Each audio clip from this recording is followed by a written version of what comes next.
మన ప్రభువును రక్షకుడైన యేసుక్రీస్తు పరిశుద్ధ నామమునందునాలు ప్రియమైన సంగమ ప్రియమైన బిడ్డలారా మరి ఉదయకాల సమయం దేవుని వాక్యాన్ని ధ్యానించడానికి ప్రార్థన చేసుకుందాం. ప్రార్థన. కృపగల తండ్రి, దయగల మహేశ్వరుని బంగారు పాదాలకు లెక్కలేని వందనాలు, స్తుతులు, స్తోత్రములు. గతించిన రాత్రి అంతా నీ రెక్కల చాటును కాచి కాపాడి సంరక్షించిన దేవ మరి ఉదయకాల సమయం సజీవ లెక్కను చేరి ప్రార్థించుండగా వాక్యమైన దేవుడు వాక్యం ద్వారా నాతో మాతో మాట్లాడి మీరే మేమ గంత ప్రభావాలు పొందమని యేసునామమున నడుచున్నాం తండ్రి. ఆమేన్. ప్రియమైన సంగమ ప్రియమైన బిడ్డ నిర్ధమకారు పాటు చేయడం ఒక భాగము ఆదికాండము 11వ అధ్యాయము 27 నుంచి 32 వచనం ధ్యానం చేసుకున్నాము. ఆదికాండము 11వ అధ్యాయము 27 నుంచి 32 వచనములు ఈ విధంగా రాబడినవి. తెరాహు వంశావళి ఇది. తెరాహు అబ్రామును, నాహోరును, హోరానును కనెను. హోరాను లోతును కనెను. ప్రియమైన సంగమ ప్రియమైన బిడ్డలారా, నోవాహు తరువాత తన బిడ్డలను దేవుడు ఆశీర్వదించి ఆ నోవాహు బిడ్డల ద్వారా మరి దేవుడు సమస్త ప్రజలను సృష్టించాడు. అంటే జలప్రలయం తర్వాత మరి దేవుడు నోవాహు యొక్క సంతానాన్ని ఎలాగైతే ఆశీర్వదించి దీవించాడో ఆ బిడ్డల ద్వారా అంటే దేవుడు ఏదైతే తాను ఉద్దేశించి చేసిన కార్యాలు ఉన్నాయో అందులో భాగంగా ఇప్పుడు ఇక్కడ నాహోరు యొక్క తెరాహును కన్న తర్వాత మరి ఈ తెరాహును యొక్క సంతానంగా మనం ఇక్కడ చూడగలుగుతున్నాం. అందుని ఇక్కడ 11:25 అంటాడు, నాహోరు తెరాహును కనిన తర్వాత 119 ఏండ్లు బ్రతికి కుమారులను కుమార్తెలను కనెను. తెరాహు 70 ఏండ్లు బ్రతికి అబ్రామును, నాహోరును, హారానును కనెను. అంటే ఇక్కడి నుంచి ఆనాడు నోవాహు తరం అయిపోయింది. ఇప్పుడు తెరాహు తరాన్ని ఇక్కడ దేవుడు మళ్ళీ చూపిస్తున్నాడు. అంటే తెరాహు జనరేషన్ ఇక్కడ చూపిస్తూ ఆయన అంటున్నాడు తెరాహు వంశావళి అని చెప్పి. తెరాహు యొక్క బిడ్డలు ఎవరు? తెరాహు అబ్రామును, నాహోరును, హోరానును కనెను. అంటే ఈ తెరాహుకు కూడా 3 కుమారులు ఉన్నారు. ఆ 3 కుమారుల గురించి తెలిసే ఆరోనులో లోతుకు కనెను అంటున్నాడు. అంటే ఈ యొక్క తెరాహు యొక్క 3 బిడ్డల్లో అబ్రాహాము, నాహోరు కాక ఆరోను ఉన్నాడు కదా. ఆరోనుకి గర్భఫలంగా మరి లోతు జన్మించాడు. అందుకని ఇక్కడ లోతును గురించి రాయబడింది. ఏమని? తెరాహు అబ్రహామును, నాహోరును కనెను, ఆరానులో కనెను, ఆరానుకు లోతు కనెను. అంటే ఈ హారాను లోతును కలిగినాడు. అంటే లోతు యొక్క తండ్రిగా హోరాను ఉన్నాడు అనే విషయాన్ని దేవుడు ఇక్కడ చెప్తూ, హోరాను తాను పుట్టిన దేశమందలి కల్దీయుల ఊరను పట్టణము ఉండి తన తండ్రి అయిన తెరాహు కంటే ముందుగా మృతి పొందాడు. అంటే తండ్రి కంటే ముందుగా మరి 3వ వాడైన హోరాను మరణించాడు. అప్పటికి హోరానికి కూడా సంతానం ఉంది. అంటే అబ్రాహాము నాహోరు కన్నా ముందుగా ఇతడు వివాహం చేసుకున్నాడు, బిడ్డలు కలిగి ఉన్నాడు. అంటే తండ్రి కంటే ముందుగానే అతడు మరణించాడు. అంటే దేవుని పిలుపుని బట్టి అతడు దేవుని యొద్దకు చేర్చబడి ఉన్నాడు. కాబట్టి ఇక్కడ వ్రాయబడిన మాట ఏంటి? అబ్రాము నాహోరును వివాహము చేసుకుని అన్నాడు. అంటే అబ్రహాముకి నాహోరుకి వివాహాలు జరిగాయి. అయితే అబ్రహాము భార్య పేరు శారాయి, నాహోరు భార్య పేరు మిల్కా. అంటే ఈ తెరాహు యొక్క పెద్ద కుమారుడు అబ్రహాముకి వివాహం జరిగింది, రెండో కుమారుడు నాహోరుకి వివాహం జరిగింది. మరి అబ్రహాము భార్య పేరు శారాయి, నాహోరు భార్య పేరు మిల్కా. అంటే ఇక్కడ తెరాహు యొక్క సంతానములో దేవుడు బిడ్డలను ఆశీర్వదించి దీవించిన విధానములో మరి 3వ వాడైన హారాను కూడా మరి వివాహం జరిగి ఆ తరువాత మరి బిడ్డలు కలిగిన తర్వాత అతడు ముందుగానే తండ్రి కంటే మృతి చెందిన వాడిగా రాయబడింది. అయితే ఇక్కడ ఆమె మిల్కాకును ఇస్సాకును తండ్రి అయిన ఆరోనుకు కుమార్తెలు.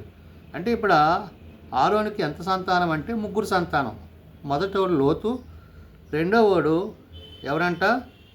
మిల్కాను, ఇస్సాకు. అంటే ఈ యొక్క తెరాహు యొక్క 3వ సంతానమైన ఆ కుమారునికి లోతు, మిల్కాకు, ఇస్కాకు అనే 3 సంతానం కలిగారు. ఆ 3 గురించి ఇక్కడ రాయబడి తండ్రి అయిన హారాను కుమార్తెలు అన్నాడు. అంటే లోతు తర్వాత వీరు కలిగినట్లుగా కూడా ఇక్కడ వాక్యం సెలవిస్తుంది. కాబట్టి సారాయి గొడ్రాలై ఉండెను, ఆమెకు సంతానము లేదు.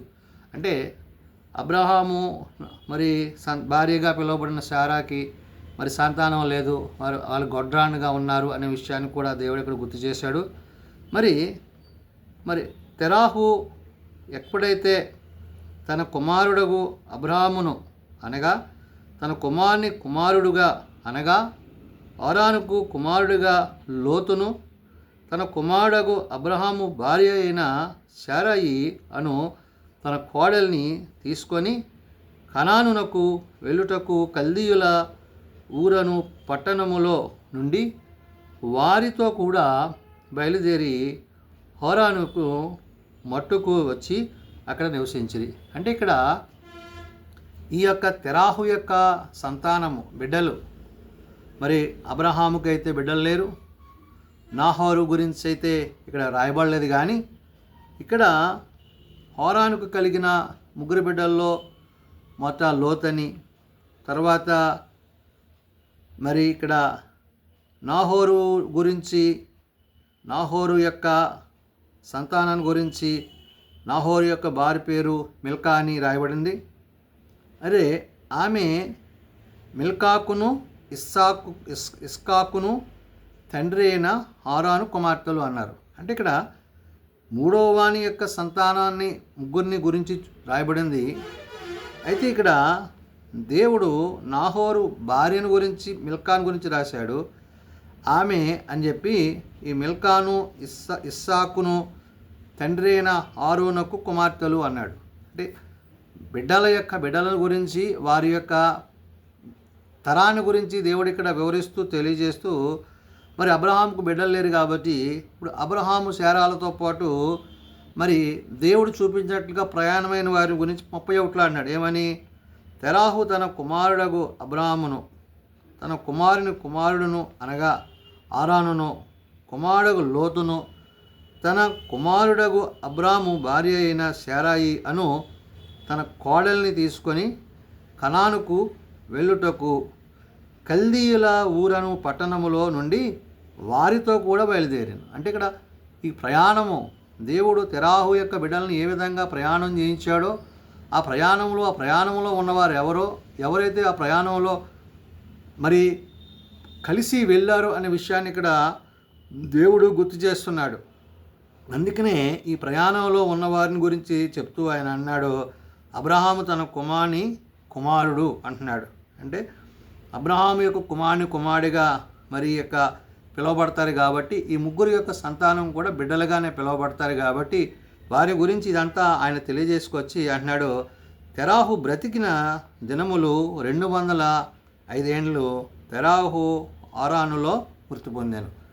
ఇక్కడ ఈ తెరాహు అంటే అబ్రహాము యొక్క తండ్రి ఏమయ్యాడు? మరణించాడు. అతను బ్రతికి జీవించి సంతానాన్ని కలిగించి ఆ తరువాత అతడు మరణించాడు.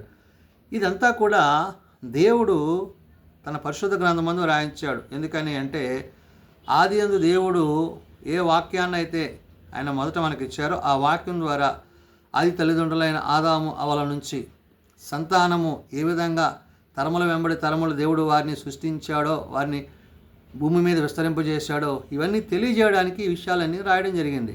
కాబట్టి ఇక్కడ ఈ తెరాహు యొక్క వంశావళిలో భాగంగా మరి తెరాహు యొక్క ముగ్గురు కుమారులైన అబ్రహాము, నాహోరు, హారోను యొక్క మరి బిడ్డలను మరి దేవుడు ఆశీర్వదించి వారిని వదిలి చేసి వారి ప్రయాణాల్లో వారు ప్రదేశించే ప్రదేశాల్లో దేవుడు వారిని ఆశీర్వదించాడు.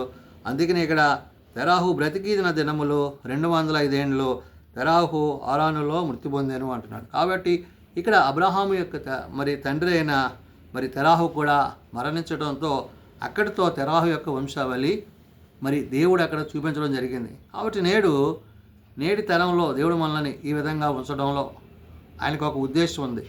కాబట్టి దేవుని ఉద్దేశానుసారంగా మనం నడుచుకుంటూ ఆయన ఉద్దేశానుసారంగా జీవిస్తూ దేవుని ప్రణాళికలో భాగంగా నేటి తరంలో మనము దేవుని యొక్క రాజ్య సువార్తలో మన వంతు పాత్ర దేవుడు మనకి ఏదైతే ఇచ్చాడో దాన్ని కలిగిన వారముగా, పొందుకున్న వారముగా, ఆ ప్రకారం జీవించిన వారుగా మనం ఉన్నప్పుడు ఆయన మన బిడ్డలను కూడా ఆశీర్వదించి, అంటే ఆయన వర్ధిల్లజేసి ఆశీర్వదించి దీవించి ఏదైతే ఆయన ఎవరై ఉన్నాడో ఆ సమస్తాన్ని పొందుకోవడానికి నేడు మన తరానికి దేవుడు ఈ కృపాకాలంలో ఈ వాక్యం ద్వారా ఆయన తెలియజేస్తున్న విషయాలను బట్టి మనము దేవుని యొక్క సంతానముగా దేవుని యొక్క ఉద్దేశానుసారంగా ఆయన బిడ్డలమై ఉన్నామనే విషయాన్ని పరిశుద్ధాత్మ దేవుడు ఇక్కడ తెరాహు యొక్క వంశావళిని గురించి తెలియజేస్తున్న మాటలు. ప్రార్థన చేసుకుందాం. మమ్మల్ని మిక్కిలిగా ప్రేమించిన మా తండ్రి, కృపగలిగిన దేవ, అవును నాయన, మానవులమైన మమ్మలను నీ స్వారూప్యంలో నీ పొలుకు చెక్కున మమ్మల్ని జన్మింపజేసి మరలా మేము నీ యందు నివసించినట్లుగా మా కొరకు, మా రక్షణ కొరకు మరణంలో ఉన్న మమ్మలను నీ కుమారుని ద్వారా మాకు నిత్యరాజ్యాన్ని అనుగ్రహించి, ఆది తల్లిదండ్రులు అతిక్రమం చేసి పాపం చేసి ఆజ్ఞాతిక్రమం చేయడం వల్ల ఏ పాపమైతే మానవాళి మీద ఉన్నదో దాన్ని తీసివేసి, అయా నోవాహు తరాన్ని బట్టి తెరాహు తరాన్ని బట్టి నీవు తరముల వెంబడి తరములను బిడ్డలను ఆశీర్వదించి దీవించి విస్తరింపజేసి నేడు మమ్మలను ఇటు రీతిగా నిన్ను సేవించుకునే కృపనిచ్చినందుకే వందనాలు. కాబట్టి నాయన, మీ యొక్క ఉచితమైన కృపను బట్టి, ఉచితమైన ప్రేమను బట్టి నేడు మేము సజీవులుగా ఉండి ఇటు రీతిగా నిన్ను ప్రార్థించుటకు స్తుతించుటకు మీరు మాకు ఇచ్చిన ప్రతి విధమైన ఆధిక్యతను మేము సద్వినియోగం చేసుకుంటూ నీతో సదాకాలము జీవించే కృప మా అందరికీ దయచేయండి. బలహీనం ప్రభావ బలపరచు, రోగులం ప్రభావ స్వసపరచు, హాస్పిటల్స్ వద్ద ఇండ్ల వద్ద ఉన్నవారిని ముట్టి లేవనెత్తు. ఎవరైతే ఇంకా నేను తెలుసుకునక ఎరగక తమ హృదయాలు కఠినపరుచుకుంటున్నారో అటువారికి మారు మనసు పాపక్షమాపణ దయచేయమని త్వరలో నీవు నీ కుమారుని ఆనై ఉన్నారు కాబట్టి నాయన, నీ కుమారుని ద్వారా మీరు మాకు ఇవ్వనైనా ఈ యొక్క రక్షణను మేము నిర్లక్ష్యము చేయక సిద్ధపాడగలిగి నీతో సదాకాలము జీవించగలిగిన కృప మా అందరికీ దయచేయమని దినదీవులతో నింపమని యేసునామమున అడుగుచున్నాము తండ్రి. ఆమేన్. పరలోకమందున మా తండ్రి, నీ నామం పరిశుద్ధపరచబడుగాక, నీ రాజ్యం వచ్చుగాక, నీ చిత్తం పరలోకమందు నెరవేర్చినట్లు భూమి మీద నెరవేరుగాక. మా నిధనాలను మాకు దయచేయము. మళ్ళీ ప్రార్థన చేసిన వారిని మేము క్షమించిన ప్రకారం మా ప్రార్థన క్షమించు. శోధనలో ఏకాదశులను తప్పించు. రాజ్యము, శక్తి, మహిమ నిరంతరము నీవే నావు తండ్రి. ఆమేన్. మన పరమ తండ్రి అయిన దేవుని ప్రేమ, ప్రభువైన యేసుక్రీస్తు కృప, ఆదరణకర్త అయిన పరిశుద్ధాత్మ సహాయము సదా తోడేండి సంరక్షించునుగాక. ఆమేన్.